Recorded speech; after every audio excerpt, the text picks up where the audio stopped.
Buenas noches, hermanos y hermanas. Hoy vamos a dar continuidad al tema sobre el sacerdocio universal de los creyentes, que la primera parte estuve hablando de eso el jueves pasado y ahora voy a hablar un poco más sobre eso. Eh, Luego el siguiente jueves vamos a tener otro de los principios bautistas, el sacerdocio universal de los creyentes. Es parte de todo el conjunto de principios bautistas por los cuales los bautistas alrededor del mundo nos vamos configurando, perfilando, gestionando también como iglesia. Quiero invitarles a que tengamos una oración para poder entonces dar inicio al estudio de ahora. Oremos. Padre Santo que estás en el cielo y también estás aquí con nosotros, acompañándonos en nuestra vida. Queremos agradecerte por este día y queremos también suplicarte para que nos ayudes a entender tu palabra, para que nos ayudes a poder reflexionar en ella y entonces extraer de ellas qué es lo que tú quieres que hagamos en este tiempo y en este día también. Te lo suplicamos, Padre, en el nombre de Jesús. Amén. Entonces, voy a leer otro texto. El jueves pasado estuvimos hablando sobre Romanos 16 y estuvimos reflexionando sobre eso. El principio bautista del sacerdocio universal de los creyentes tiene varias implicaciones, ¿verdad? Varias implicaciones, como por ejemplo que el pueblo de Dios es un pueblo de sacerdotes. Por lo tanto, eso hace referencia a que toda persona que tiene un compromiso con Jesús, toda persona que hace un compromiso con Jesús, es una persona que entonces forma parte del pueblo de Dios. El pueblo de Dios está hecho por personas que han confesado sus pecados, han sido perdonados por Jesús y por lo tanto decimos que Jesús es su Señor, su Salvador.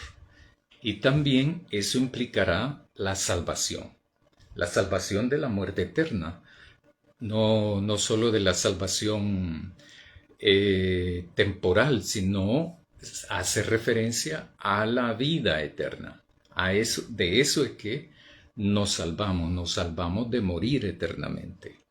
Ahora bien, el sacerdocio entonces universal de los creyentes está conformado por miembros, por hermanos y por hermanas que constituyen el pueblo de Dios. Y por lo tanto, todos y todas los integrantes del pueblo de Dios se le puede decir también que son un pueblo de sacerdotes, hombres y mujeres. Aquí no hay estratificaciones, eso es una de las primeras implicaciones. Por lo tanto, dentro de las iglesias bautistas no hay jerarquías. Por ejemplo, estamos los hermanos, no sé cómo expresarlo, ¿verdad? Pero los mejores, ¿verdad? Están los más o menos y están los peores. No existe eso en la iglesia. No debe de existir eso. Si en la sociedad secular hay estratificación de acuerdo a varios factores, o varios indicadores, mejor dicho, económicos, entonces en la iglesia no debe de ser así. Bajo ninguna circunstancia, bajo ningún momento histórico, en las iglesias bautistas no es permitido eso, una estratificación. Incluso el pastor tampoco tiene esa postura, esa posición, ¿verdad?, de hegemonía dentro de la iglesia bautista. Pero tampoco un hermano, pero tampoco una hermana. Tiene una posición de hegemonía, de controlador, de dominador. Eso no debe existir así. En la práctica sí se da, pero el hecho que se dé no significa que sea correcto, legítimo ni legal, ¿verdad? Entonces, sí se llaman bautistas, ¿verdad? Aunque aquí en el país he conocido también, en los años 80 y 90 habían 5 denominaciones bautistas. No todas siguen los principios bautistas. Solo tienen el nombre bautista, Iglesia Bautista, tal cosa. Entonces, porque son iglesias más que todo que iniciaron como una iglesia local, producto de una división y de un rompimiento de una división, no por el celo misionero ni nada de eso, ¿verdad? Sino por, por pleitos, pues, en otras palabras, por contiendas. Contiendas casi no refleja realmente la realidad, por pleitos. Yo les contaba que yo fui pastor en una iglesia que tenía una misión en otro municipio en el occidente del país y había un pastor que en aquella época se le llamaba obrero, pero era el pastor de la congregación. Esa iglesia no estaba organizada como iglesia todavía, sino que era una misión. Antes se le llamaba Campo Blanco a eso, ¿verdad? Las misiones, ahora se le llama misión. Había una misión entonces en ese municipio, en donde el pastor quería, con esfuerzo de la congregación local y con el esfuerzo de la iglesia madre, como se le llama aquí, se había construido un templo pequeño para los hermanos y hermanas de esa congregación. Entonces el pastor decía de que el reloj debía de estar arriba de la pared que da la puerta de entrada al templo. En cambio, uno de los diáconos decía que debía de estar en la pared que da atrás del púlpito, o sea, atrás del pastor o de la persona que dirigía. Y eso era cuando nos contaron eso en el diaconado, porque era motivo de pleito eso, ¿verdad? De discordia, de pleito, ¿verdad? Es que no puedo decirlo de otra manera más que como es. Entonces, pelear por la ubicación de un reloj, obviamente no era eso. Eso era el, el argumento público. Pero cuando uno entraba en la discusión era otra cuestión de poder ahí, ¿verdad? ¿Quién era el que mandaba ahí? ¿El pastor o el diácono? Y cada uno tenía su grupo de personas. Entonces, yo recuerdo que en esa sesión del diaconado tomamos la decisión. Les digo yo, ¿y el problema es el reloj? Sí, es el reloj. Ah, pues hay que comprar otro. Y se les compró otro y se puso uno aquí, el otro allá, para que todos estuvieran viendo el tiempo, ¿verdad? Entonces, ese tipo de cosas, por ejemplo, no son bautistas. Se generan dentro de una iglesia bautista, pero no corresponden a todos los principios bautistas. Los principios bautistas apelan a un compromiso y a una madurez de fe que no va a caer en ese tipo de cosas, ¿verdad?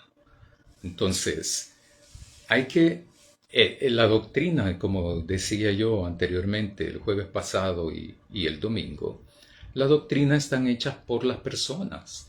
Ninguna doctrina de ninguna iglesia está hecha por Dios. Ninguna, absolutamente. No, es que la mía, no, ninguna, ninguna. Entonces, toda doctrina, toda doctrina está hecha por seres humanos.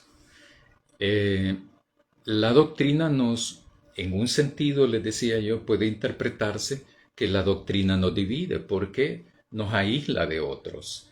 Sin embargo, en otro sentido, la doctrina me da identidad. Entonces, porque me da identidad, yo me identifico.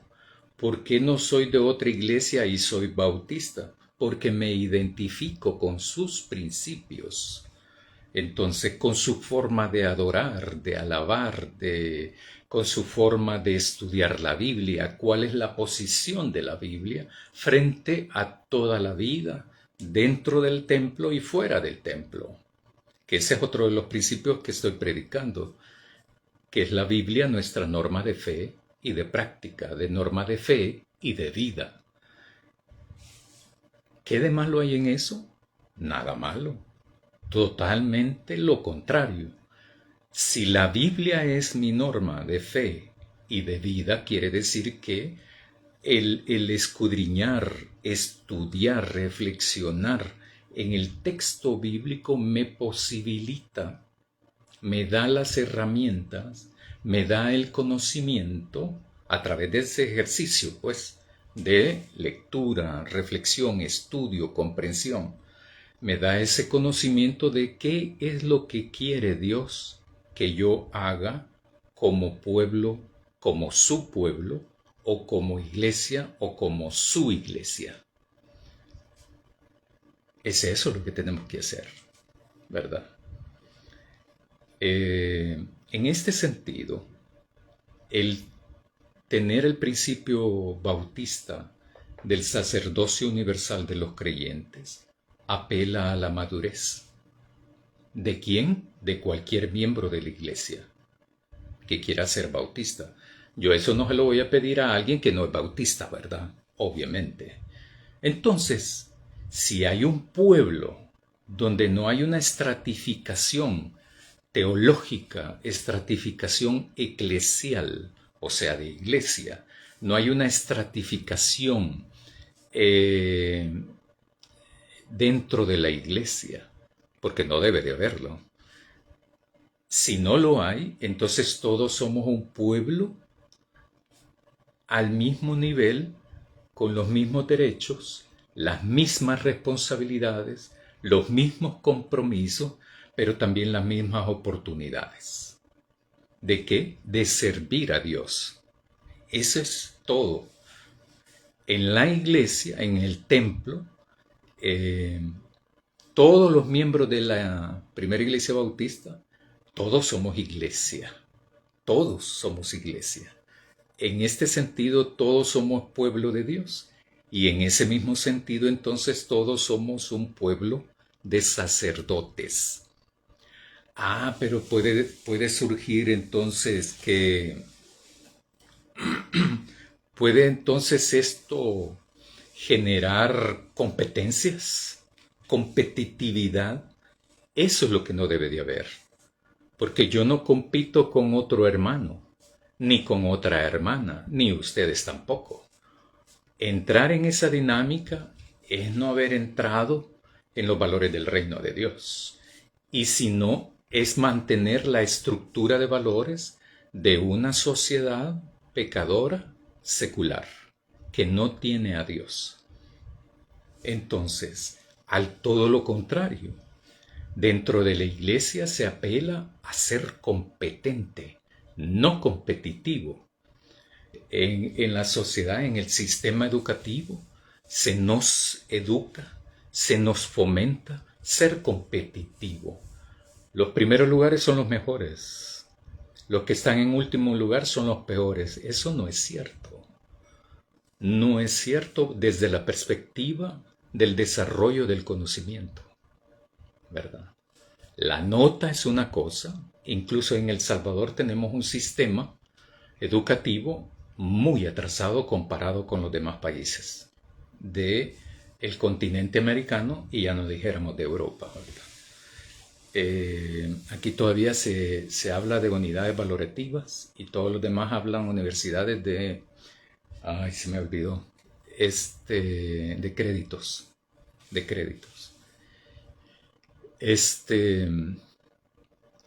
no sacarme 10 significa que yo comprenda todo. No significa eso. Sí, en muchos casos significa que alguien copió, ¿verdad? Alguien hizo trampa en la copia. El resultado de la nota no es el punto para mí. es la comprensión del contenido y la aplicación del contenido en la vida práctica. Yo tengo amigos que son muy buenos académicamente hablando y que no pudieron tener un trabajo práctico donde aplicaban la teoría de todo lo que estudiaron en sus carreras, no pudieron aplicarlo en un trabajo determinado. Tengo otros amigos que son sumamente brillantes y no tienen muchos años de escolaridad, pero tienen un gran cúmulo de experiencia y tienen un buen arte de aplicar la experiencia en cualquier proceso de desarrollo laboral. Y tengo amigos también de que son brillantes académicamente y brillantes laboralmente hablando. Entonces, no siempre los que estudian matemática son, como tradicionalmente se ha dicho en esta cultura, los más inteligentes. No. Eso de la inteligencia, quién es inteligente y quién no, es una terminología obsoleta, ¿verdad? Que no responde al momento actual del desarrollo académico o de la gestión colectiva del conocimiento también, ¿verdad? Ahora bien, ¿qué tiene que ver todo eso con los principios bautistas? Mucho, mucho, mucho. ¿Por qué? Porque somos un pueblo de sacerdotes los bautistas. Ay, y entonces, ¿cómo hacemos? Pues, ¿verdad? Todos vamos a querer ser pastores, todos vamos a querer tener la verdad. Ahí es donde yo decía, se apela los principios bautistas. Hay un eje transversal ahí que tiene que ver con el Evangelio, que es la madurez, ¿verdad? Toda persona cristiana debe de ser una persona madura. Y por lo tanto, yo no compito con el hermano ni con la hermana. Yo lo que soy, debo de ser, es una persona competente. Una persona capaz de hacer cosas, capaz de servirle a Dios, capaz de reflexionar en su palabra, capaz de hacer la misión que nos ha encomendado. Eso nos ubica como pueblo, como iglesia, como cristiano, como cristiana. Nos ubica qué es mi responsabilidad, cuál es mi papel en todo el proceso del reino de Dios, en toda esta dinámica fascinante del reino de Dios. Es que no es cualquier cosa ser pueblo de Dios.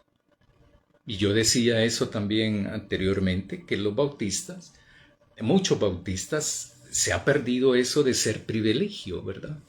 El privilegio de ser cristiano, no la vergüenza de ser cristiano, porque hay muchos que les da vergüenza serlo, ¿verdad? Y entonces se convierten en clandestinos en los lugares de trabajo, en los lugares de estudio, ¿verdad? Y se vuelven clandestinos, ¿verdad? Para que nadie les note. ¿Por qué? Porque se van a burlar de mí. Qué vergüenza, ¿verdad?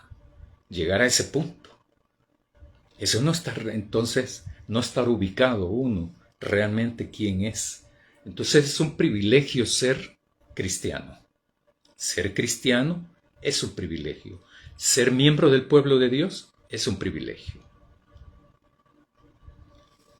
Ahí es donde estoy ubicado correctamente y entonces pongo al servicio de Dios los talentos, habilidades, capacidades al servicio de Dios, no al servicio de un fulano o de una fulana, de Dios. Y entonces uno no pierde eso, porque Dios es a quien yo sirvo, obedezco. No a nadie más, a nadie más. Cuando digo yo a nadie más, me refiero a nadie más, ¿verdad? Entonces, lo que pasa es que en la práctica vamos matizando las cosas, vamos acomodando a nuestro gusto y a nuestra voluntad la Biblia. Y ahí entramos en una contradicción que entonces la Biblia ya no es mi norma de fe, y de vida, de fe y práctica, sino que es mi voluntad, mi criterio, el que prevalece a la palabra de Dios. Y ahí es donde entramos en una gran contradicción y nos vamos perdiendo poco a poco. Yo creo que el Evangelio no quiere decir eso, quiere decir esto, ¿verdad? Yo les decía, por ejemplo, el domingo pasado, de que hay una palabra exégesis, que eso ya lo sabemos. Pero también hay otra palabra muy importante en esto, que significa eisegesis. Eisegesis es cuando yo le pongo mi idea al texto bíblico, mi interpretación de lo que yo creo a lo que dice el texto bíblico. La exégesis es el estudio del texto para que el texto me diga. Pero cuando yo le digo al texto y lo fuerzo a decir algo que no dice, eso se llama eisegesis. Eso no ocurre. Es muy común esto que ocurra en muchísimas iglesias alrededor del mundo. Muchísimas iglesias. Y por eso que cuando alguien plantea algo novedoso, decimos, eso no es cierto. No. Hay otros que dicen, no, eso es herejía, ¿verdad? Y entonces es que creo que les conté eso, ¿verdad? En una iglesia de Oriente, una iglesia que tiene más de 100 años, bautista, en Oriente del país, yo llegué como seminarista a la iglesia, ¿verdad? Porque en el primer año, en los primeros meses nos mandaban así, ¿verdad? Más que todo como a conocer diferentes prácticas litúrgicas, etcétera, etcétera. Entonces, como me presentaron y todo, un miembro del diaconado llega porque una hermana estaba dirigiendo el servicio dominical, lo estaba dirigiendo, y me dijo, mire, me dijo, y me sacó el texto aquel donde Pablo dice, y la mujer calle delante de la congregación, y entonces me dice, ¿y aquí cómo hacemos con eso que está pasando ahí? Me dijo. La hermana está dirigiendo. Aquí dice que debe de callarse. Pues sí, yo llegaba de visita. No me pareció tampoco una pregunta honesta. Entonces yo lo que hice fue agarrar la Biblia y hacerle así. Y le dije, no, le dije yo, si la rompe va a perder la parte de lo que dice la parte de atrás. Y entonces el hermano cerró la Biblia y se fue. Ese tipo de cosas no. Ser un pueblo de sacerdotes es un privilegio, donde no hay una estratificación. Estos son los que han estudiado teología, son los que más saben de esto. No, tampoco. No, eso es circunstancial, ¿verdad? Entonces uno pone el conocimiento al servicio. No, para no entrar en contradicción, mejor no menciono ejemplos, ¿verdad? Pero lo importante es tener claridad que no se trata en la iglesia, ninguna que sea, de ser competitivos. No se trata de competir con nadie. Si somos iglesia bautista, tampoco. Si somos cristianos, si somos pueblo de Dios, menos todavía. No competimos. La iglesia bautista no compite con otra iglesia bautista ni con otra iglesia tampoco. No competimos. ¿Por qué? Porque no puede ser. No competimos con otra iglesia cristiana.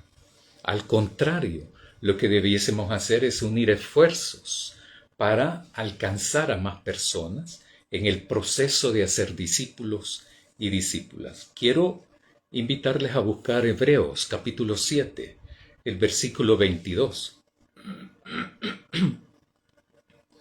Hebreos capítulo 7, versículo 22. Dice, de igual manera, Jesús ha sido hecho fiador de un pacto superior, A la verdad, muchos fueron hechos sacerdotes porque, debido a la muerte, no podían permanecer. Pero éste, porque permanece para siempre, tiene un sacerdocio perpetuo. Por esto, también puede salvar por completo a los que por medio de él se acercan a Dios, puesto que vive para siempre para interceder por ellos. Allí es donde nosotros, como cristianos, solamente tenemos a Jesús como intercesor, ¿verdad? Nuestro, como Salvador nuestro, como sumo sacerdote nuestro. ¿Por qué? Porque es el único. Porque no hay otro. No hay otro por medio del cual podamos acercarnos a Dios. No existe nadie, absolutamente nadie más en este mundo que nos permita acercarnos a Dios.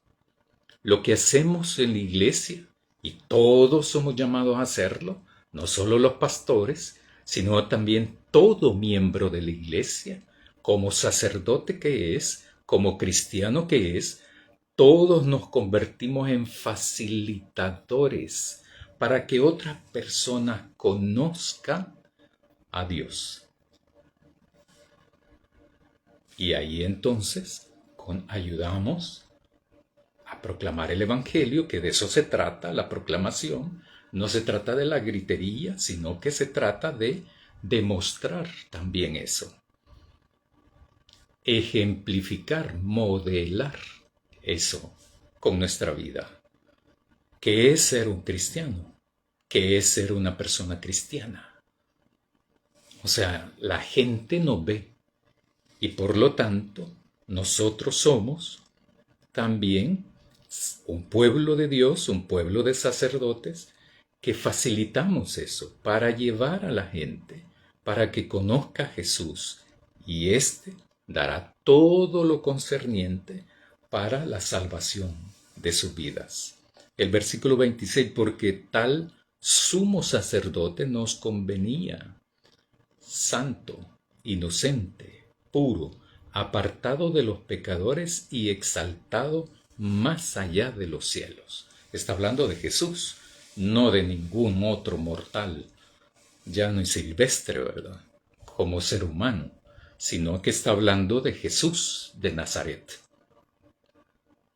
Él tenía muchas características, entre ellas, y el escritor de Hebreos solo menciona algunas. No solo son esas, ¿verdad? Sino que solo algunas. Y está planteando que es el único sumo sacerdote que nosotros tenemos.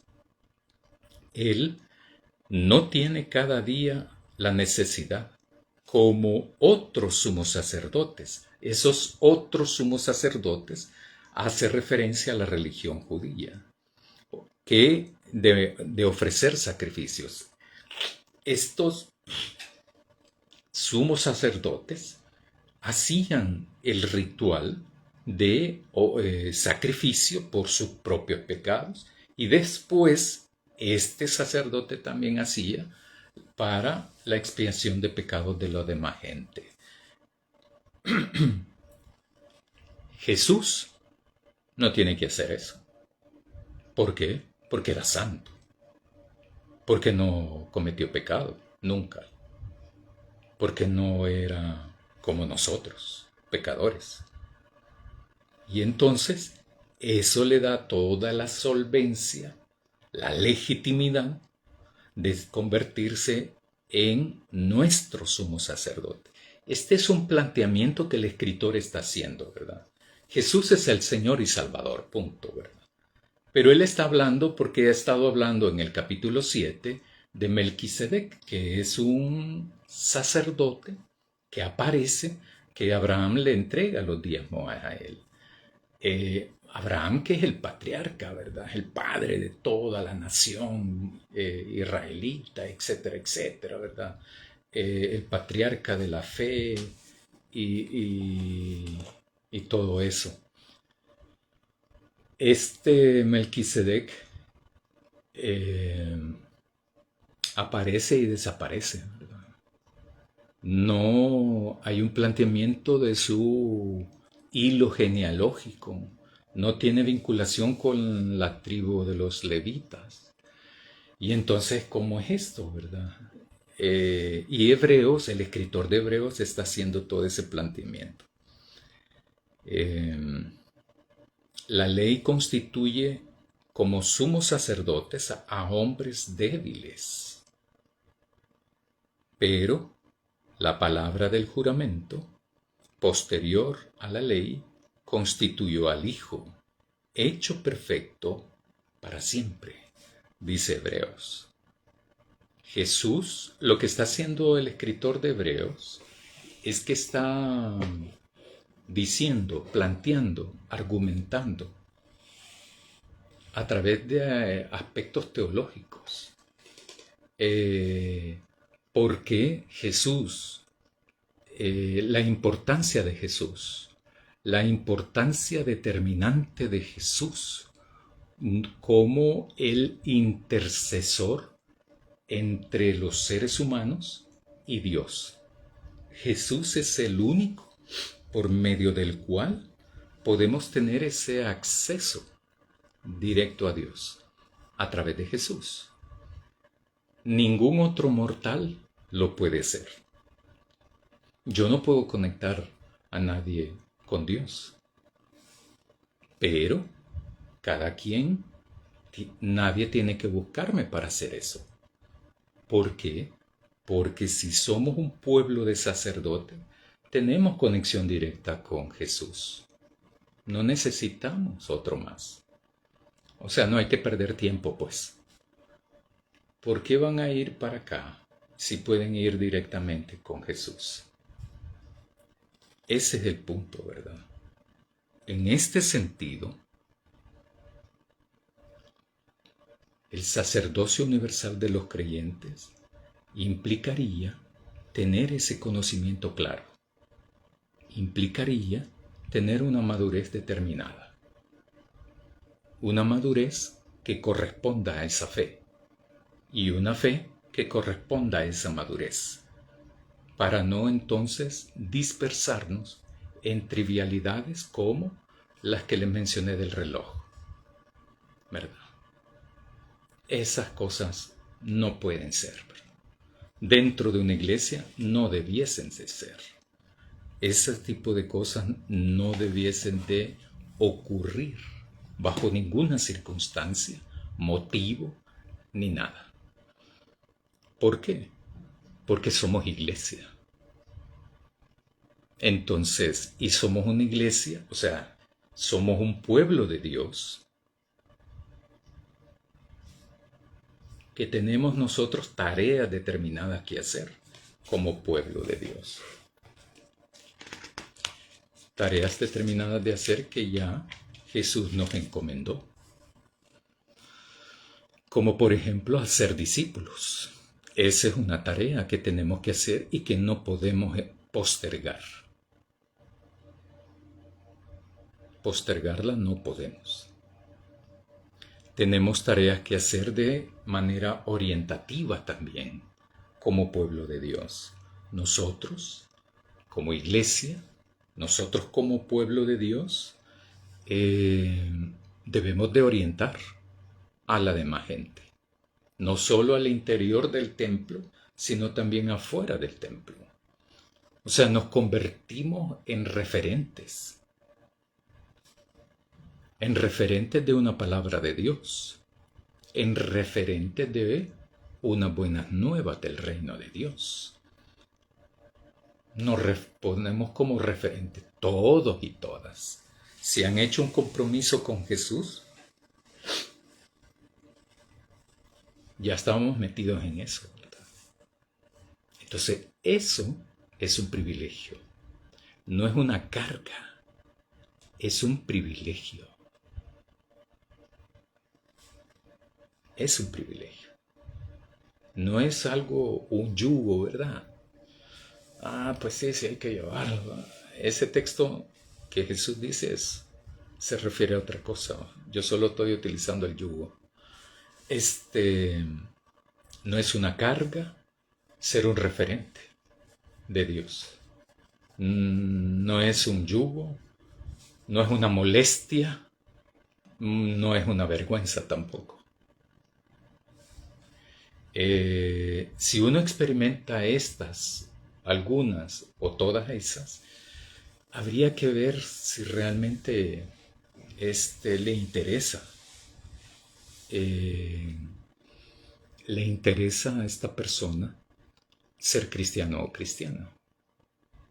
Yo he tenido, por ejemplo, en otras iglesias, he conocido personas que entraron a la iglesia porque no tenían amigos. Y en esta iglesia eran bien fraternos los jóvenes. Los jóvenes eran sumamente fraternos. Cuando llegaba alguien nuevo, rápido lo involucraban y todo.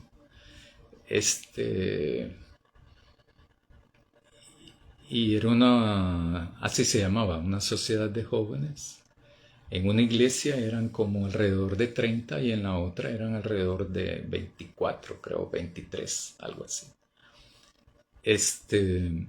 Pero rapidito los involucraban, rápido. No andaban con ondas así, ¿verdad? Y es a ver de dónde viene, ¿va? Y es a ver, ¿va? No, ellos. Rápido, rápido. A mí me gustaba eso, de ellos, eso. Bueno, otras cosas también, pero particularmente me gustaba eso porque hacían sentir a los nuevos como bienvenidos. Y entonces, y se quedaban los jóvenes. De hecho, uno de ellos fue que me comentó a mí eso, de que le gustó y habían llegado para ser amigos. Y me dice él, ¿verdad? Porque era un joven.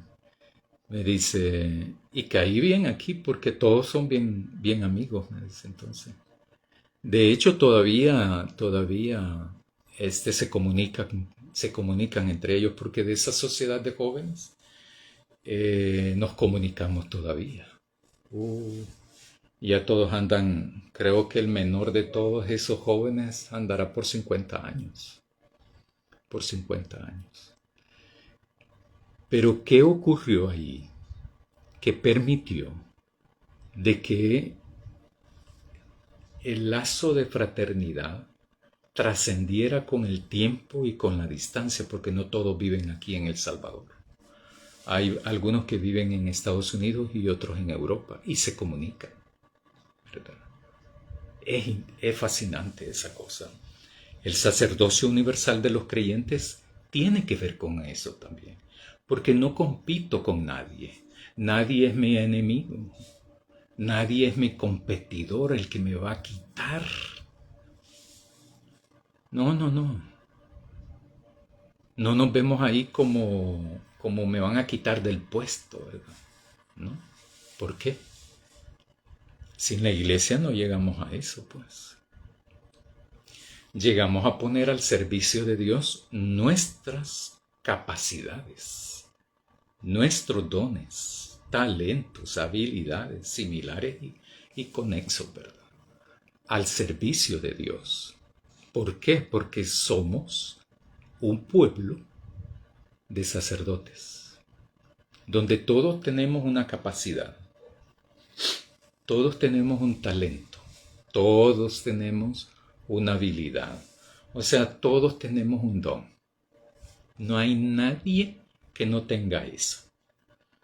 Entonces, cuando uno lo tiene, lo pone al servicio de Dios. Y uno lo hace con conocimiento de causa. Y ahí hay que enrumbarse. De eso se trata ser sacerdote. De eso se trata esto del sacerdocio universal de los creyentes, donde nadie está sobre mí, ni yo estoy abajo de nadie. ¿Verdad? Tampoco. Esa onda del poder no tiene nada que ver con la iglesia. no tiene nada que ver con el pueblo de Dios. El poder estriba, se refiere a la capacidad de confluir, de converger entre todos los talentos, las capacidades, los dones o las habilidades al servicio de Dios. Ese es el poder, la capacidad de acción de una iglesia. Ahí es donde encontramos una iglesia viva, una iglesia celebrante, que celebra la vida, la presencia de Dios, el reino de Dios que vibra no solo adentro del templo, sino que también y principalmente afuera del templo.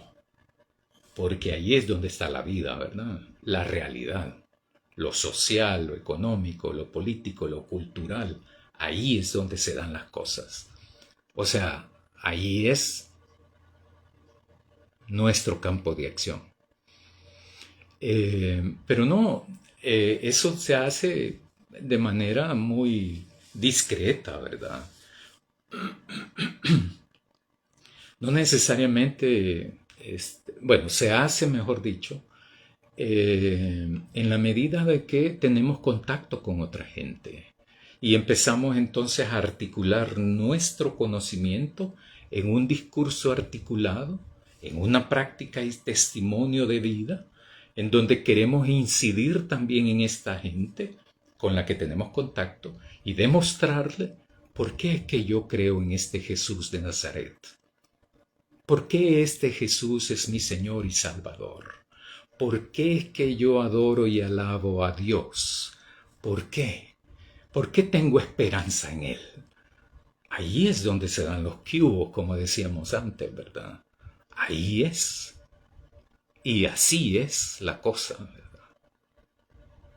A eso sí nos mandó Jesús. A ir por todos lados, contactar con la gente que uno encuentra y hacer discípulos. Eso sí nos mandó. A otra cosa no nos ha mandado.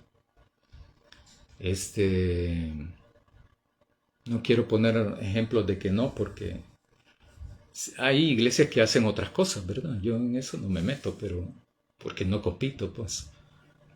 Pero nosotros sí tenemos que hacer eso. Y sí tenemos que tener claridad en eso.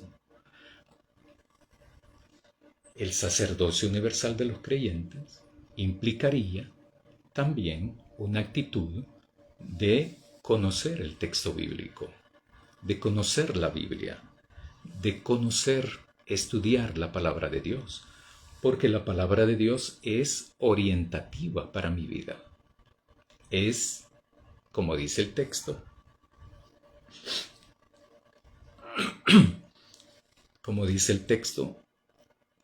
es lámpara, es luz, es la que me ilumina por dónde debo de ir. No otra fuente, ¿verdad? Sino que eso. En los libros de teología no son eso. No son mi fuente, mi luz, por dónde debo de ir. Los libros de teología son herramientas que me ayudan a estudiar el texto bíblico. Pero la palabra de Dios es la que me orienta, es la que me ilumina. Es, como dice el texto, lumbrera a mis pies. Es la que alumbra, pues, mis pasos. Pero para que eso ocurra, el escritor ahí está utilizando esa figura, ¿verdad? Literaria. Para que eso ocurra, uno le pide a Dios eso, pues. Dios nunca lo deja a uno. Nunca nos deja. Nunca. Aunque uno diga, es que yo no lo siento a Dios. Esa es otra cosa.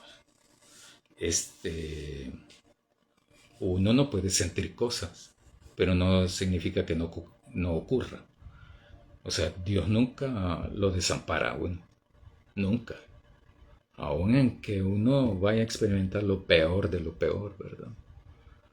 Ahí está, siempre Dios acompañándolo.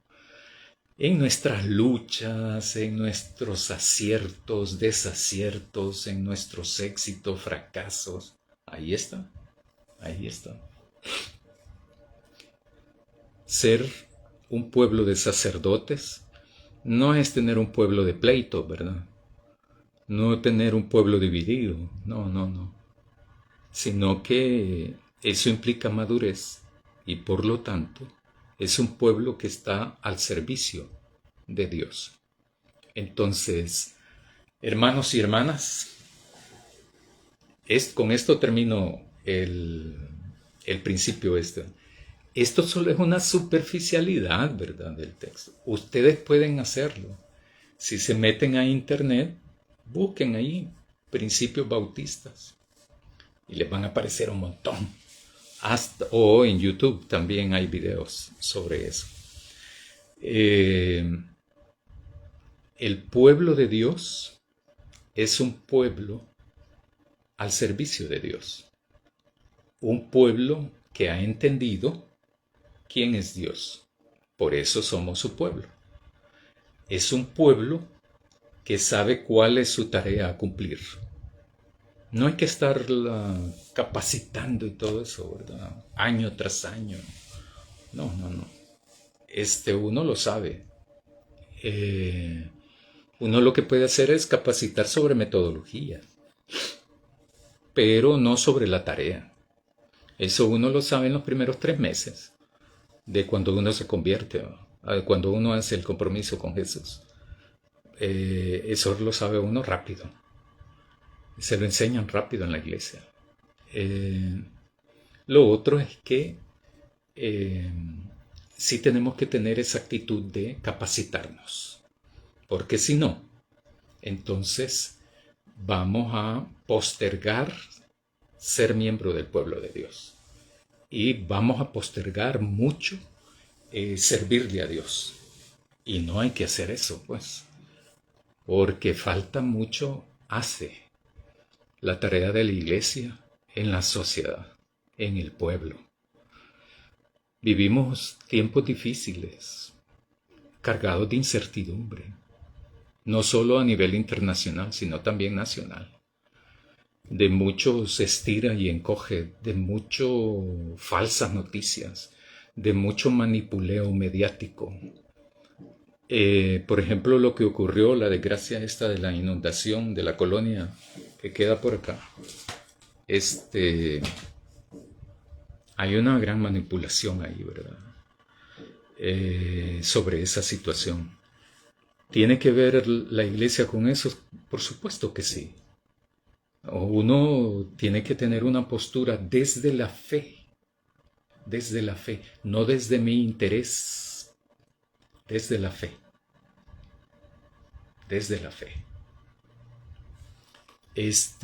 Lo mismo le preguntaban a Jesús, lo mismo.